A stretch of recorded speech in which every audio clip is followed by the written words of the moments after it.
One love to the humble, one love to the humble, one love to the humble.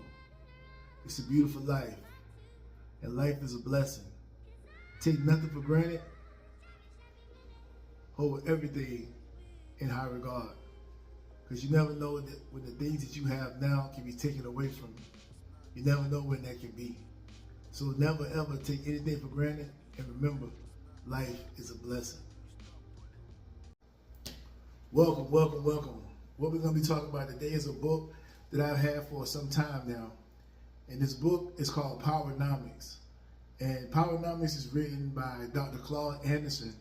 And the purpose of this book is the national plan to empower black people.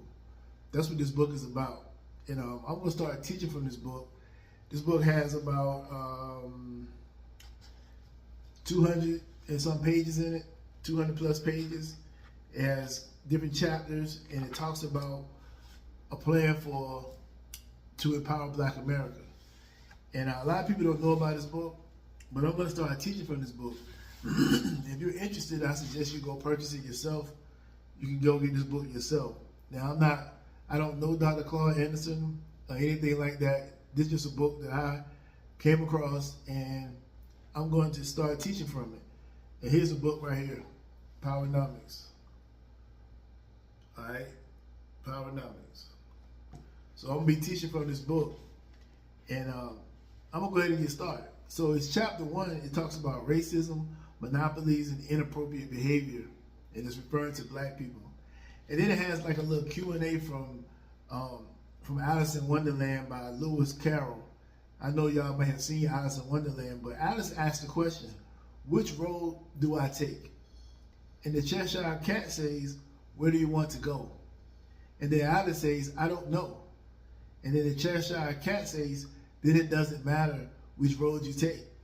And that's referring to us as black people, right? You know, we asking all these questions, which road do I take? And then they say, well, where do you want to go? And we don't know where we want to go.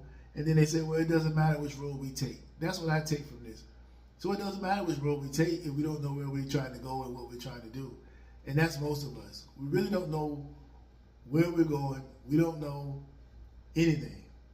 We don't know what we're trying to do or where we want to go. So it doesn't matter which road we take. But with this book right here, we're trying to get down to a plan that's going to help get us in the right way to go. And I'm using this book. Now, I don't know Dr. Claude Anderson, as I said. I'm not getting anything from this, but I think this is very important to study this book. So chapter 1 is the challenges we face.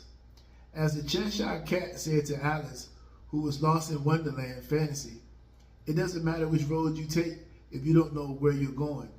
It's time for black Americans to take a good hard look at where they have come from and where they are going. Are they moving forward or standing still? After centuries of participating in protests, marches, race riots, and demonstrations, and pushing for integration and passage of endless number of civil rights laws, black Americans are increasingly sensing that something is wrong. They question whether or not they are on the right road. A comparative analysis of socio-economic conditions shows that black Americans have entered the new millennium much the same way they entered the previous 4 centuries, as an impoverished, powerless, and neglected people. Since there have yet to be any programs or public policies specifically offered to eliminate the plight of black masses, the future, like their past, looks bleak. Amidst the rising tide of white conservatism, the wealth and income gaps between majority white society and blacks are widening.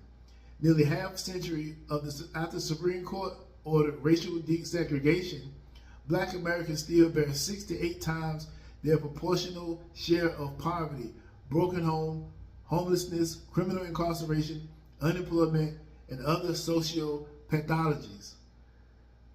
Desegregation should have been about redistribution, wealth, power, and resources, not social integration. Social integration has only addressed the symptoms of our dilemma rather than the causes. As indicated they have a figure here, as indicated in figure 1, it is extremely difficult for black people to progress when the same hands that held the whip still hold almost all of the wealth and power. So what do you think about that? Well, there's a lot you can get from it, right? You know, I'm the type of person that always thinking from a perspective of, you know, that we can do better. You know, I'm telling everybody as an individual to do certain things individually, which you can do that individually, but I think this is coming from more of a group standpoint as a whole, and we're not getting nowhere as a whole. But individually, people can do certain things, but the majority is still not getting anywhere. So, like, you know, the income gaps are widening between white conservatives. You know, the rising tide of white conservatism, the wealth and income gap is widening. You know, white society and between white society and black society. You know, half a century after the Supreme Court ordered racial desegregation, black Americans still bear 68 times the proportional share of poverty, broken homes, homelessness, criminal incarceration, unemployment, and other social pathologies. And that's a big problem when you really look at the whole situation, right? You know, they said desegregation should have been about redistribution of wealth, power, and resources.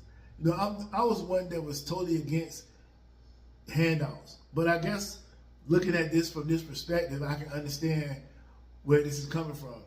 You know what I'm saying? When they say redistribution, I don't necessarily think they should have took some from somebody else and gave it to us, but I do believe that the opportunity to get involved in certain industries should have been allowed, but I think it would stop and we would shut out of certain industries in certain ways that we could have capitalized to build something worthy other than entertainment and things like that, because that's what we really thrive at. But that really ain't nothing. We don't own no factories. We don't own any type of like real things that really bring wealth to the community. It don't have to be like everybody got to be a millionaire, but we don't have any type of solid things like that we own and control. We don't have any of that. And you know, you would think that's what would have been fought for, but the civil rights was fighting for social justice. We don't need no social justice. That ain't gonna do us no good. Now, I always believe that civil rights was not anything that we benefited from, but you know, most people don't agree, and most people don't know these things right here.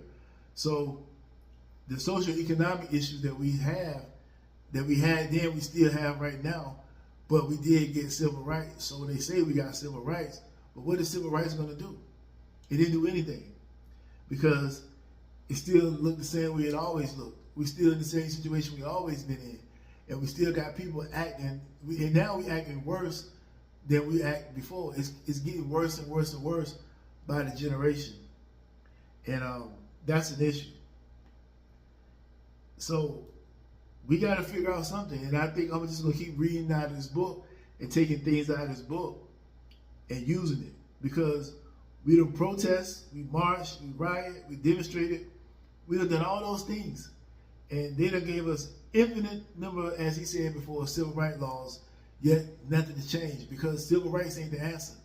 Money makes things move, and we don't own and control anything. We start businesses, but we don't own and control nothing. We don't have communities for our businesses to thrive in. Without white people buying our product, our businesses don't make it. You can't succeed if you're a black person in this country, without us being unified, you can't start a business and grow it to a certain level without white people being involved. I'm just telling you the truth. That's the only way you're going to do it.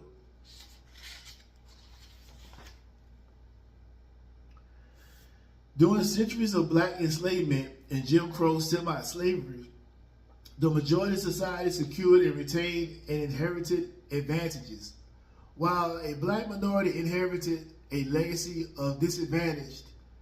In this race-based society, whites acquired ownership and control of nearly everything of value, as well as a system for keeping blacks non-competitive and powerless. The sheer existence and size of a growing black underclass is prima Oh man, I can't pronounce his word.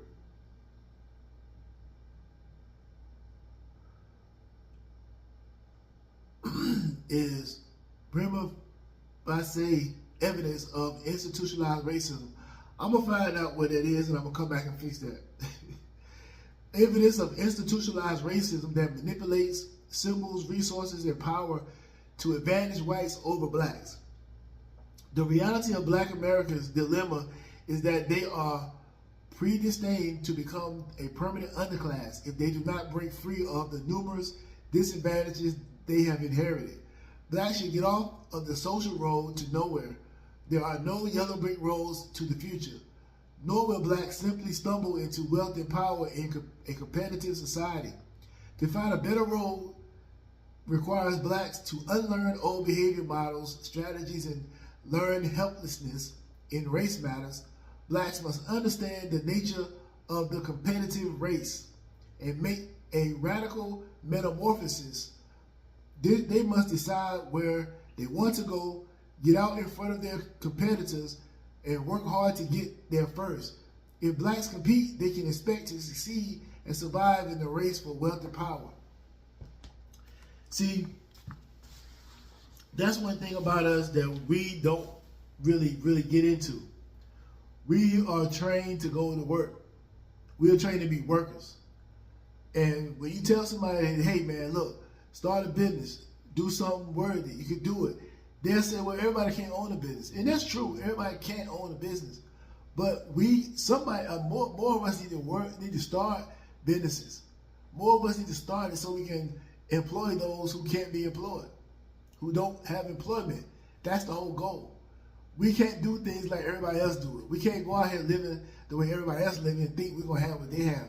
They have something that we don't in this society. And until we get out there and start doing for ourselves and realizing we don't have to be workers, because as long as you go to work, somebody controlling your money. But we don't step out there and start our own. But this social thing that we keep fighting for is not working. We got to compete. It ain't about social nothing. It's about money, power, and resources. And if we're not going to compete for it, we're wasting our time. We're wasting our time if we're not going to get out here and compete. You can't win by trying to be social. Want everybody to like you. You got to get out here and compete to win at all costs. Build your business and go hard for it, whatever it takes. We can't afford no longer to be this way because they're putting us in a permanent underclass. And I believe this book talks about it. But if you look at the influx, we used to be the number 2 minority. It was white, then it was black. In the who was what. We have been bumped down to the 4th spot. You got whites, black, Asian, then us. You got white, Hispanic, Asian, and then us. You see how they bring all these Hispanics in? That's gonna hurt. That's already hurt us. Ain't nobody gonna be coming to us for anything anymore. We're gonna have to go through the Mexicans and the Asians. White people will always be at the top, but we're gonna have to go through the Mexicans and the Asians. Nobody's gonna be checking on what we want. If we didn't get what we wanted when we was at number 2, we definitely ain't gonna get it when we get bumped down to number 4. We are only people that can save us. There ain't nobody else gonna do it. We're gonna get trapped in this permanent underclass where it won't be no way out. They're cutting out the middle class already. And if you ain't making a certain amount of money, you're gonna be at the bottom and poor. And then they're gonna have you doing welfare, and they're trying to get rid of that. When they get rid of that, black people it's gonna be more crime. You're gonna be in trouble.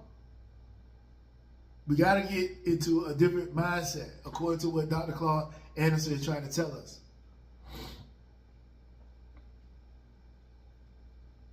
But we're not competing.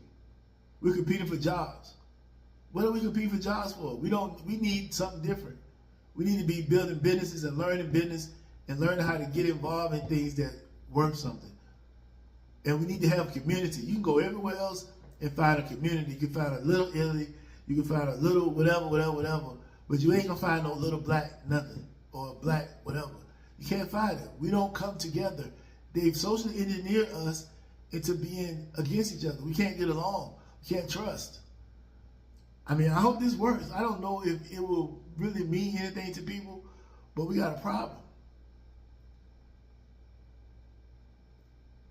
We got a lot of disadvantages that we inherited that we got to shake free of and start thinking differently and stop thinking we're a victim and get out here and do something. We're not powerless. We're just not competitive. And we got to do better than this. So I'm saying this is the start. This is the start of it right here. Powernomics. There's something that can be done, and we got to do it. So take this part right here. We don't want to put out too much at one time. We'll go through this slowly. But think about what was said here. Think about what I said here. Play it again if you have to. But really, really think about what the part do you have to play in this whole grand scheme of things to get out of the situation. If everybody do something, then it all works together in the long run. So play this video back a couple of times until you get it. But this is just the beginning. And I will bring it back around again for the next part. The next thing I'm going to cover is race, racism, and wealth. Race, racism, and wealth. That's going to be the next thing. Y'all take care.